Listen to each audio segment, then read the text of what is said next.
చాలా ఈజీగా తాటిపేసాన్ని తీసుకోవడం ఎలా? ముందుగా తాటికాయలను తీసుకుని చూపిస్తే విధంగా కొట్టుకుంటే వాటి టెంకలు ఇలా సెపరేట్ అవుతాయి. ఇప్పుడు ఒక్కొక్క టెంక తీసుకుని దానిపైన ఉన్న తొక్కంతా కూడా తీసుకుని నున్నగా చేసుకున్న తర్వాత ఒక టెంకని ఈ విధంగా కొట్టుకుంటే గనక ఈ పేసం అనేది లూజ్ అవుతుంది. తర్వాత ఇలా డబ్బాతో తీసుకున్న వస్తుంది, లేదంటే ఇలా క్యారెట్ గ్రేటర్ ఉంటుంది కదా, దాంతో అయితే చాలా ఈజీగా వస్తుంది. ఈ విధంగా తురుముకున్నట్టు అనేసుకోండి. యూజువల్ గా పరుగుడు అంటారు, దాంతో తీసుకుంటారు. అది లేకపోతే గోదావరి జిల్లాలో స్పెషల్ గా చేసుకునే తాటిగారెల్ని ఈ కొలతలతో చేస్తే చాలా పర్ఫెక్ట్ గా వస్తాయి. ఫస్ట్ టైం చేసే వాళ్ళైనా కూడా భయపడవలసిన అవసరం లేదు. ఒక పాన్ లోకి కొద్దిగా కొబ్బరి తురుమును వేసుకుని కొద్దిగా డ్రై రోస్ట్ చేసుకోండి, అంటే పొడి పొడిలాడే వరకు. దీని వల్ల ఏంటి అంటే నిల్వ ఆగుతుంది.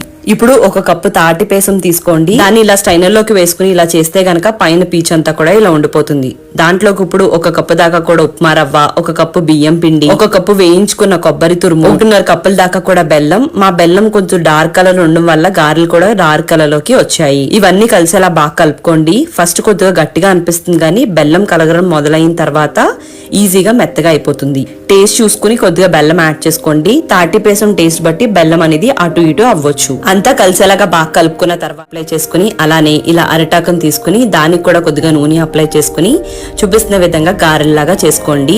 యూజువల్ గా మనం మినపగారెలు వేసినప్పుడు కొంచెం లావుగా చేస్తాం కదా, కానీ తాటి గారెల్ని పలుచగా చేసుకోవాలండి, లేదంటే వేగవు. అంటే ఈ విధంగా ఈ థిక్నెస్ ఉంటే సరిపోతుంది అనమాట. ఇప్పుడు డీప్ ఫ్రై సరిపడా ఆయిల్ పోసుకుని హీట్ చేసుకోండి. మీడియం ఫ్లేమ్ లో హీట్ చేసుకుని సిమ్ టు మీడియం ఫ్లేమ్ లో, అంటే మరీ మీడియం ఫ్లేమ్ లో కాదు, ఇంకా తగ్గించుకుని మాత్రమే వీటిని రెండు వైపులా కూడా మంచి కలర్ వచ్చాయి. ఈ విధంగా రంగు వచ్చిన వెంటనే తీసేసుకుని సర్వ్ చేసేసుకోండి. మరి నచ్చితే లైక్ అండ్ ఫాలో చేయడం మర్చిపోకండి.